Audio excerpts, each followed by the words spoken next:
Well, air power is critical to our national defense. Okay, air power is critical to the security of every American back here at home and abroad, because air power provides that overwhelming force that everyone respects.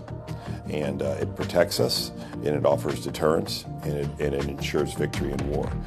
To be successful in any domain requires we're successful in the air domain.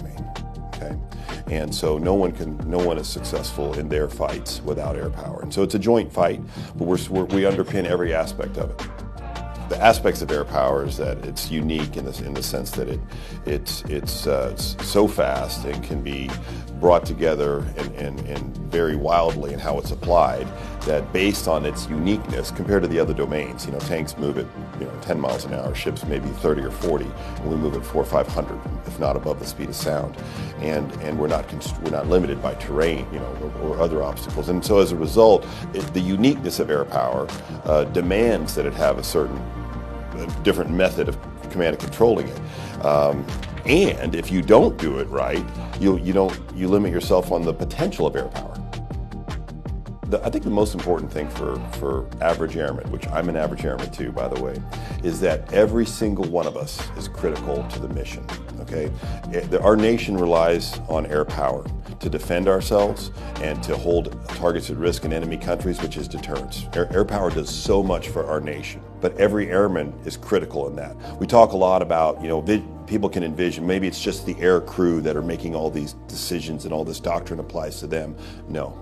It applies to all of us, because at the end of the day, every single one of us, whether you're a defender, a medic, a communicator, a maintainer, a contractor, every single one of us is critical to the generation of air power. Almost any airman that's been served in the last 20 years can envision what the warfare has been like. But that's not the air power of the future. Air power of the future, airmen at air bases are vulnerable, okay?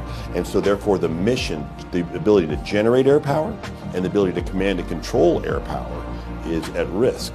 And so this doctrine that we're talking about changes how we do both of those things, how we control air power and also how we generate air power.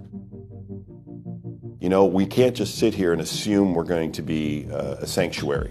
We're going to be threatened. So we're going to do things such as agile combat employment. We're not just going to sit with all of our aircraft parked on an airfield unmoving. We may move airplanes around to create resilience. We may camouflage airplanes. We may hide them. We may fly them off of one airfield and move them to another airfield remotely and then fly from there, okay?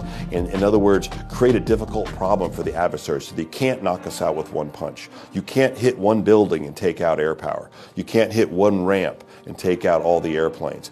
It's resilience that we're seeking, not only in the command and control of air power, but the generation of air power. And that's how it affects every single airman.